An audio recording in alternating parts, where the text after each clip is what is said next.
పెద్దమ్మా వినాయక చవితి చందా అన్నా గణేష్ చందా ఈసారి కనీసం 1000 రూపాయలన్నా రాయించాలి. భయ్యా వినాయక చవితి చందా. వదినా గణేష్ చందా. పక్కింటి శైలజ 1000 రూపాయలు ఇచ్చింది. మీరు వాళ్ళకంటే 1 రూపాయి అయినా ఎక్కువ ఇవ్వాలి సరేనా?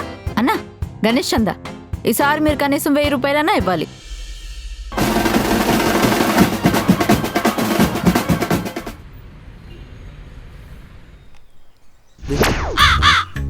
ఏమండి కమల్ గారు, వీధిలో బొమ్మ పెడుతున్నాం కాబట్టి వీధిలో ఉన్న వాళ్ళందరినీ చందా అడుగుతున్నాం. ఇంట్లో బొమ్మ పెట్టేదానికి మీ ఆవిడ అందరినీ చందా అడగడం ఏంటండి?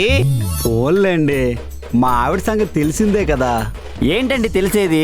మీ ఆవిడ ఇల్లు అడిగిన ఇంటికే మేము కూడా వెళ్ళి చందా అడుగుతుంటే ఎంతమందికి ఇవ్వాలంటున్నారు?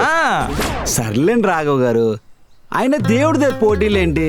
ఇంట్లో ఉన్నది దేవుడే, వీధిలో ఉన్నది దేవుడే కదా. ఎవరు ఖర్చు పెట్టినా అది దేవుడి డబ్బులే కదండి. మా డౌట్ అది కాదు కమల్ గారు, ఇంట్లో అయినా మీ ఆవిడ దేవుడి బొమ్మ పెడుతుందా లేదా అని.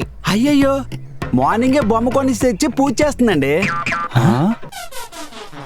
మీరిద్దరు నమ్మట్లే కదా, రండి చూపిస్తాను.